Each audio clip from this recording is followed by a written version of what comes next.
illallah, la ilaha illallah. Tuntutan ekonomi kadang membuat kita menghalalkan berbagai cara untuk menghasilkan pundi-pundi uang. Halo everybody, what's up? Kembali lagi bersama saya, Ede, orang yang paling ganteng nomor setengah di dunia. Kali ini kita akan bernostalgia ke zaman dulu. Waktu kecil kita sering menonton sinetron Hidayah. Sinetron ini sangat booming pada masa itu. Bahkan sampai ada majalah Hidayah. Mencekam sekali bukan? Di video kali ini, saya akan menceritakan alur cerita film Hidayah yang dirilis pada tahun 2023. Film ini menceritakan tentang Bahri, seorang ustadz muda yang imannya sedang goyah. Dia harus kembali ke desa karena harus membantu Ratna yang sakit aneh. Peristiwa-peristiwa aneh sering terjadi setelah kembalinya Bahri ke desa. Bahkan setelah Ratna wafat, kejadian yang terjadi semakin aneh dan aneh saja. Apa yang sebenarnya terjadi? Tonton video ini sampai habis. Dan jika kalian suka dengan channel ini, silahkan di subscribe saja biar kami lebih semangat menceritakan film lainnya. Dan tanpa berlama-lama, kita langsung saja ke pembahasannya. And right now, check it out.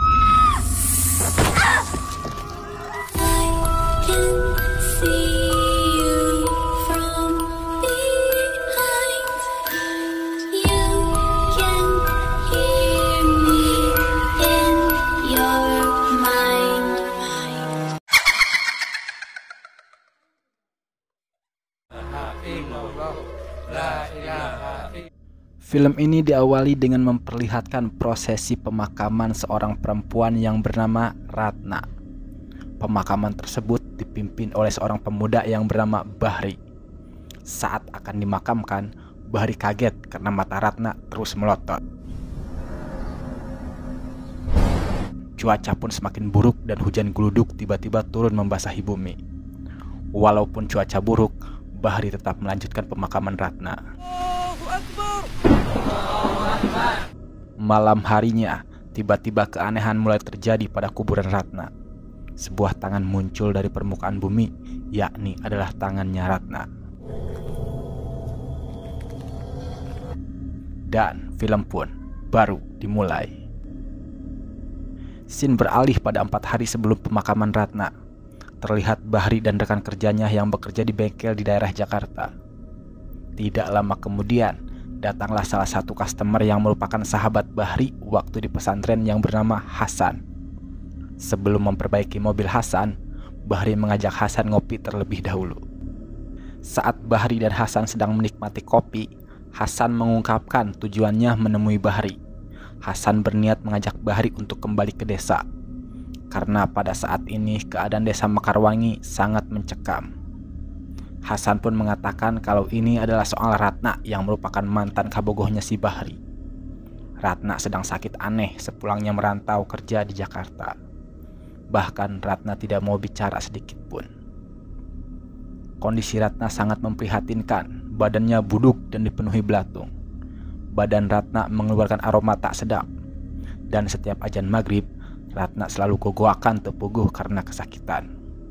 Cik Esih yang merupakan ibunya Ratna hanya bisa pasrah dengan keadaan Ratna yang seperti ini. Hasan mengungkapkan kalau Bahri adalah satu-satunya harapan untuk kesembuhan Ratna dan dapat menyelesaikan semua keanehan yang terjadi karena Pak Kiai sudah tua dan sering sakit-sakitan. Mendengar hal itu, Bahri yang masih trauma dengan kejadian yang menimpa dirinya langsung menolak dan meminta Hasan untuk meminta bantuan orang lain saja. Malam harinya, mobil Hasan pun selesai diperbaiki. Karena Hasan adalah teman Bahri, Bahri tidak enak untuk menerima upah dari Hasan. Karena Hasan pun tidak ada uang untuk beli bensin, akhirnya Hasan pergi tanpa membayar Bahri. The real of kepepet. Malam pun semakin larut, Bahri bersiap untuk tidur manja. Saat Bahri sudah terlelap tidur, tiba-tiba Bahri didatangi pocong yang kurang enak dilihat.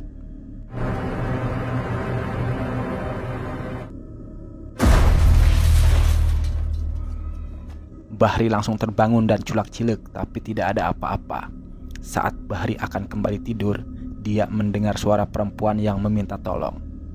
Bahri langsung terbangun dan mencari sumber suara itu. Betapa rewasnya Bahri ketika melihat Ratna dirantai digelangi rindu. Beheng Ratna dirantai seperti seekor anjing. Bahri yang masih melohok terus melihat Ratna, tapi tiba-tiba Ratna hilang begitu saja. Bahri merasa kalau ini adalah pertanda buruk dan Bahri pun memutuskan untuk pulang malam itu juga. Saat di perjalanan pulang, Bahri melihat sebuah mobil yang kecelakaan. Tapi Bahri cuek saja dan langsung merokok sebatch dulu karena tujuan dia pulang kampung. Keesokan harinya terlihat Cik Esih yang telaten mengurus Ratna. Saat Cik Esih sedang menyuapi Ratna, datanglah seorang pemuda yang bernama Asep. Asep datang hanya untuk marah-marah pada Cik Esih karena muak dengan Ratna yang sakit dan bau. Asep menyuruh Cik Esih untuk membawa Ratna ke pesantren agar Ratna diruqyah, karena penyakit yang Ratna alami sangat meresahkan warga kampung. Si Asep yang mulutnya kos emak-emak kurang belanja ngecaprak terus-terusan. Sampai-sampai dia membahas hutang suaminya Cik Esih yang gantung diri gara-gara terlilit hutang. Tidak hanya itu, Asep juga menyuruh Cik Esih untuk membunuh Ratna daripada menyusahkan warga kampung. Saat Asep masih nyorocos, terdengar teriakan Ratna hingga membuat Cik Esih masuk ke rumah dan meninggalkan si Asep. Malam harinya, Bahri sampai di desa Makarwangi. Bahri langsung menuju pesantren Al-Mu'min tempat dia pesantren dulu. Setibanya di sana, Bahri langsung disambut oleh Pak Kiai dan istrinya. Bahri merupakan santri kesayangan Pak Kiai waktu pesantren dulu. Bahri mengutarakan niatnya pulang kampung karena ingin membantu Ratna. Pak Kiai mengatakan, kalau saja Pak Kiai masih sehat, dia ingin sekali membantu warga. Karena kondisi Pak Kiai yang bengek, istrinya Pak Kiai mengajak Kiai untuk istirahat dan menyuruh Bahri untuk tidur di pesantren. Ke kamar nu paling ujung, Nyai. Lalu Bahri mengenang masa lalunya saat di pesantren bersama Ratna. Ratna dan Bahri menyukai satu sama lain, tapi masih pada malu-malu orai. Saat mereka sedang adu gombalan, tiba-tiba datanglah Asep yang merusak suasana romantis mereka. Asep yang menyukai Ratna langsung menggoda Ratna dan mengajak Ratna untuk ta'aruf dan ciuman. Mendengar hal itu, Ratna langsung pergi begitu saja. Bahri menegur Asep karena bertingkah tidak sopan pada Ratna. Tapi Asep yang merugul tidak mempedulikannya dan menuduh Bahri juga sama dengan dirinya. Setelah mengingat kenangan indah itu, Bahri disamperkan bocah dan disuruh menghadap Pak Kiai.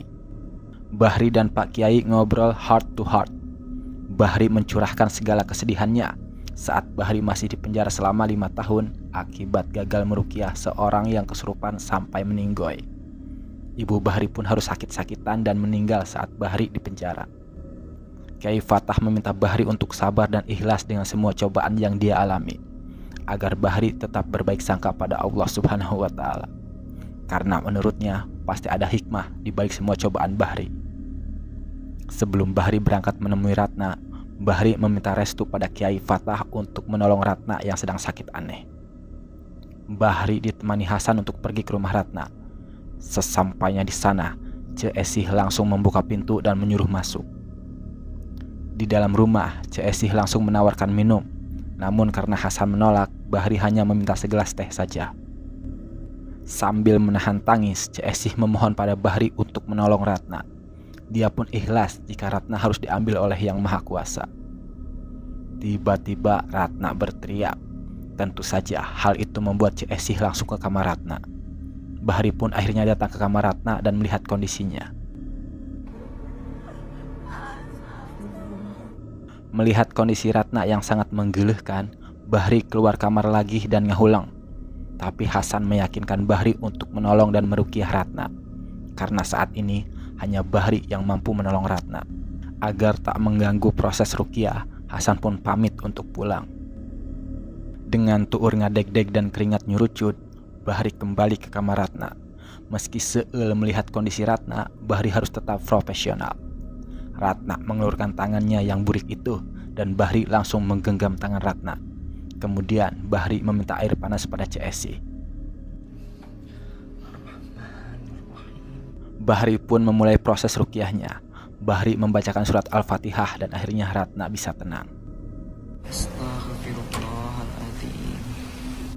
Malam harinya, hujan gludug turun hingga membuat suasana semakin mencekam. Bahri melanjutkan ruqyah pada Ratna dengan membaca ayat kursi. Terlihat jendela pecah, lampu cemplek hurung parem, dan bayangan Ratna di cermin kepanasan mendengar Bahri membaca ayat kursi. Dan pada akhirnya, Bahri bisa membuat Ratna tenang. Bahri segera keluar untuk mencari Cek Esi. Saat Bahri kembali bersama Cek Esi, Bahri rewas karena Ratna hilang. Sontak saja mereka panik dan langsung mencari Ratna ke setiap sudut rumah. Ratna?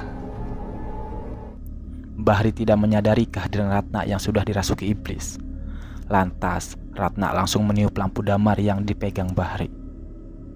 Bahri segera meminta Cek Esi untuk menyalakan lagi damarnya. Kemudian, Bahri melihat Ratna ada di luar jendela. Bahri dan Cek Esi langsung mengejar Ratna keluar rumah. Mereka berdua terus ngageruan Ratna, tapi tidak ada jawaban. Begitu Bahri ngali ke tukang, betapa rewasnya Bahri melihat Ratna sedang ucang-ucang di atas genteng. Lalu tiba-tiba Bahri berusaha menyadarkan Ratna yang menyerang Cek Esi. Bahri berusaha semaksimal mungkin, tapi iblis itu sangat kuat. Iblis itu berusaha meruntuhkan imannya Bahri sambil berkata, "Ratna yang kamu kenal telah mati seperti orang-orang yang kau ruqyah." Bahri mencoba untuk tetap fokus menyadarkan Ratna, tapi iblis itu tetap tidak beranjak dari tubuh Ratna. Dan kini, iblis itu mengolok-olok Bahri dan menyerang Bahri. Sementara itu, Pak Kiai membantu Bahri dari jarak jauh. Bahri yang sudah pasrah dengan keadaan hanya bisa berserah diri dengan apa yang akan terjadi. Untung saja, berkat bantuan Pak Kiai, Bahri berhasil menyadarkan Ratna dari pengaruh iblis. Namun setelah iblis keluar, terlihat Ratna yang diambang game over. Bahri berusaha menuntun Ratna untuk mengucapkan kalimat syahadat. Tapi Ratna tidak mampu melakukannya dan mati dengan cara yang mengenaskan. Na'udzubillahi min dzalik. Keesokan harinya, jenazah Ratna pun akan dimakamkan. Para warga yang sedang berkumpul mengumpat dan merasa senang dengan kematian Ratna. Bahkan mereka langsung menutup hidung saat mencium bau busuk dari jasad Ratna. Tidak hanya itu, Bahri yang melihat Asep dan kawan-kawan menghadang jalan langsung meminta Amin untuk melanjutkan perjalanan menuju makam. Sedangkan Bahri akan mengurus Asep dan kawan-kawan. Burhan langsung menanyakan alasan Bahri memakamkan Ratna di kampung mereka. Karena menurutnya pemakaman Ratna hanya akan membawa malapetaka untuk desa tersebut. Mendengar hal itu, Bahri meminta Burhan untuk tidak menyebar fitnah.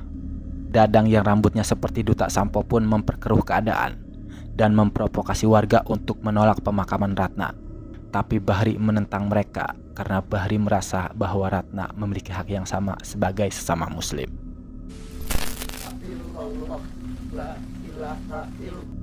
Pemakaman pun dilakukan meski banyak keanehan yang terjadi seperti di awal film tadi.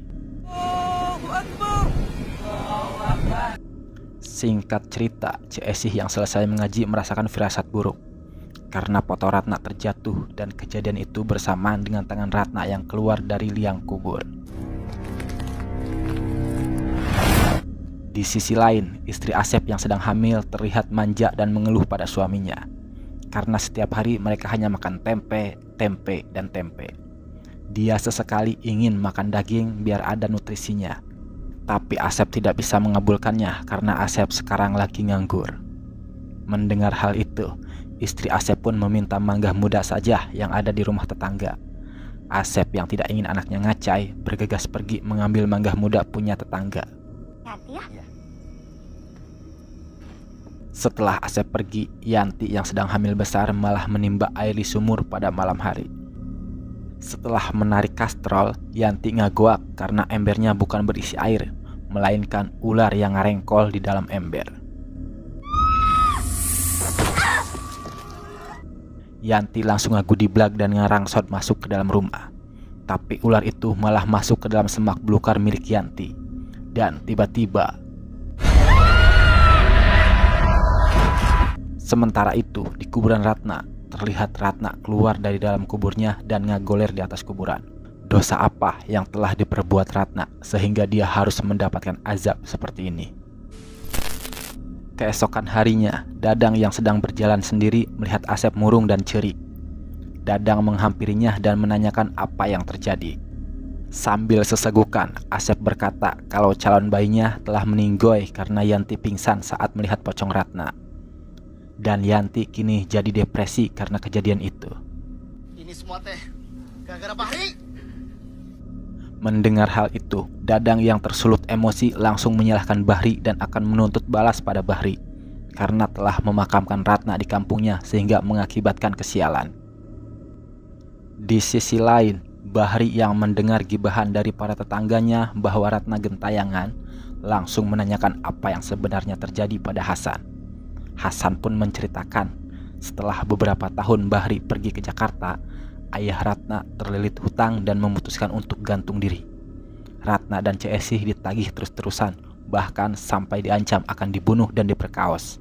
Setelah itu, Ratna menghilang tak tahu kemana. Tapi yang pasti, hutang bapaknya Ratna mulai dibayar oleh Cik Esih. Setelah mendengar itu, Bahri langsung mengajak Hasan untuk menemui Burhan. Sesampainya di rumah Burhan, Burhan langsung melampiaskan kekesalannya pada Bahri. Karena Bahri sudah berlagak sok pahlawan. Karena Ratna bukan orang baik-baik dan Ratna hanya seorang wanita malam. Burhan mengatakan kalau dia sering melihat Ratna berada di tempat hiburan malam. Ratna merupakan primadona yang sering dibuking oleh bos-bos besar. Burhan selalu dapat bagian agar Burhan tutup mulut dan tidak menceritakan pekerjaannya pada warga desa. Mendengar hal itu, Bahri hanya bisa molohok seakan tak percaya dengan apa yang dikatakan Burhan. Malam harinya, Burhan yang sedang sibuk mencatat teuing non boeta, tiba-tiba heran mendengar suara yang terus memanggil namanya. Burhan pun penasaran dan mencari sumber suara itu sampai-sampai apluk-aplukan ke dalam leuweung. Burhan terus luak-liuk tapi tak melihat apapun. Dan tanpa Burhan sadari, pocong Ratna ada di balik pohon dekat dirinya. Pada akhirnya, Burhan melihat pocong Ratna ada di belakangnya. Sontak saja, hal itu membuat Burhan rewas dan ngaduruk-duk lompat seedan-edannya. Di sisi lain, Dadang sedang di jalan mengendarai motor tiba-tiba dikagetkan dengan penumpang yang ujuk-ujuk saja ada di motornya. Saat Dadang melihat spion, betapa rewasnya Dadang, ternyata penumpang itu adalah pocong Ratna. Dadang langsung turun dan menantang pocong Ratna. Tapi apa daya, Dadang malah nyuksruk ke semak-semak. Kembali pada Burhan yang masih syok bet karena melihat pocong, terus-terusan molohok ke sendok copong. Karena suaminya molohok seperti itu, Entin yang merupakan istrinya Burhan mengajak Burhan untuk bercocok tanam karena rawa-rawa si Entin sudah atel ingin dirojok. Saat tegangan sudah naik, Entin berubah menjadi Ratna. Sontak saja, hal itu membuat Burhan yang sudah tegang menjadi ketakutan.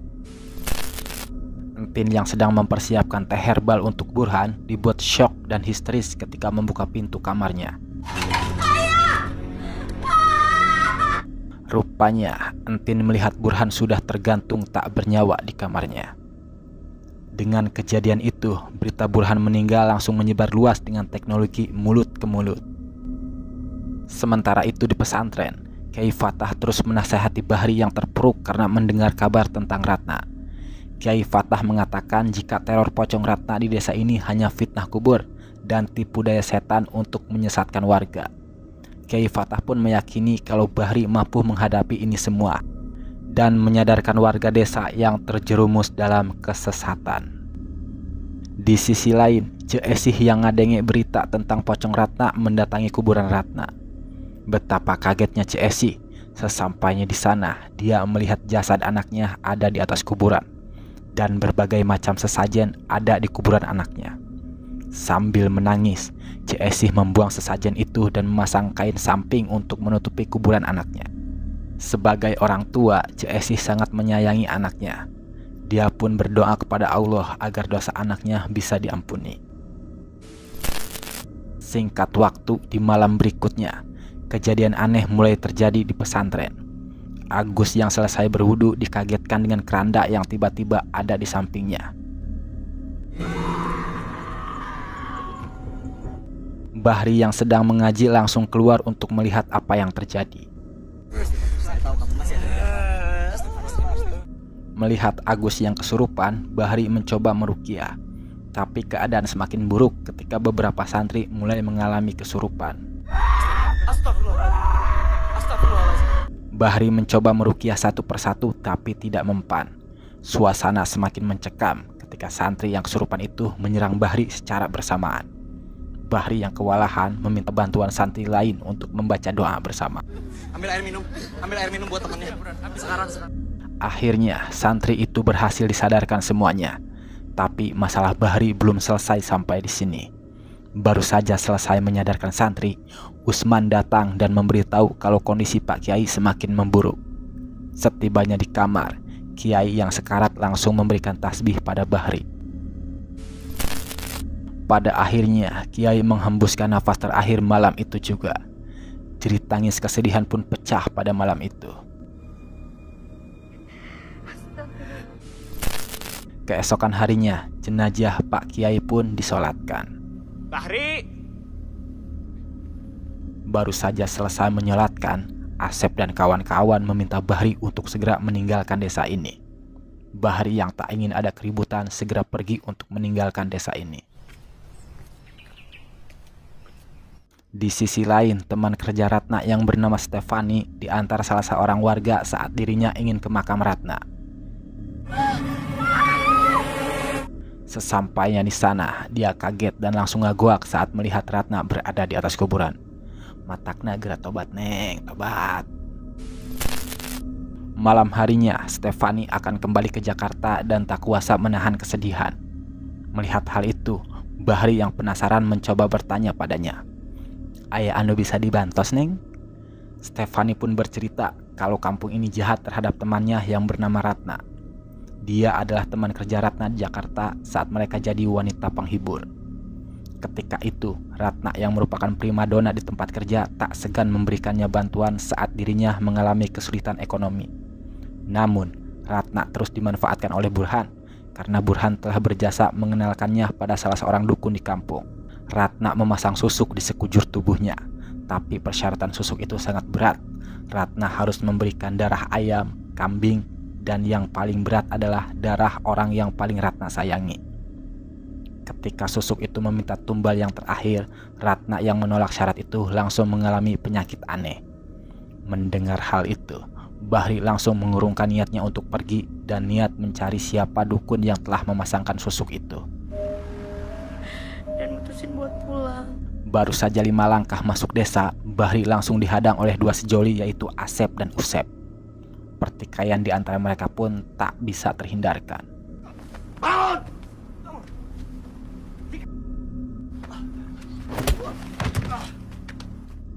Walaupun 2 versus 1, tapi Bahri tetap unggul karena sudah disetting sutradara. Saat Asep sudah tak berdaya, Bahri mendesak Asep untuk mengatakan siapa yang telah memasang susuk itu. Dengan terpaksa, Asep mengatakan kalau Dadang yang telah memasangkan susuk itu pada Ratna. Saat Hasan datang, Bahri mengajak Hasan untuk mencari Dadang.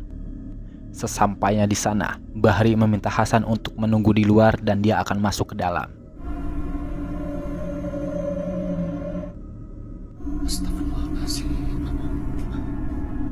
Di dalam sana, Bahri melihat berbagai benda dan sesajen ada di rumah itu. Bahri pun syok parah saat mengetahui semua itu. Dan tiba-tiba, setelah Bahri pingsan, Dadang berniat akan menumbalkan Bahri untuk kesaktian ilmunya. Dia menceritakan tentang susuk yang dia pasangkan pada Ratna. Karena Ratna kurang percaya diri dengan kecantikannya, hingga Ratna harus memasang susuk di sekujur tubuhnya, termasuk di area segitiga bermudanya. Dadang juga mengatakan jika pocong Ratna yang gentayangan adalah ulah dirinya. Hal itu ia lakukan untuk membuat warga desa semakin jauh dengan keimanan. Jika hal itu terjadi, maka ilmu hitam Dadang akan semakin kuat dan tak tertandingi. Dan kini Dadang akan menumbalkan Bahri.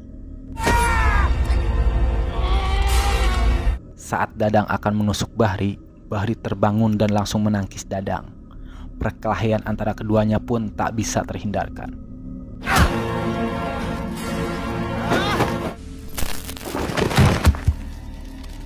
Pada akhirnya Dadang tumbang setelah diulti dengan golok oleh Bahri. Bahri segera keluar rumah itu agar dirinya tak terbakar. Setelah Bahri keluar, Bahri tertegun melihat Ratna ada di sampingnya dan mengucapkan terima kasih pada Bahri karena telah membebaskannya dari belenggu susuk pocong. Makasih.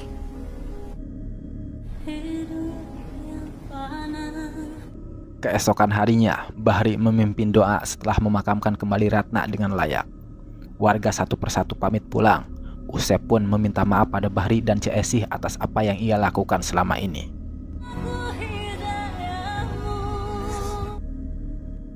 Setelah pulang dari makam, Bahri didatangi dua polisi. Polisi itu memberitahu tentang kematian Hasan yang mengalami kecelakaan tunggal beberapa hari yang lalu.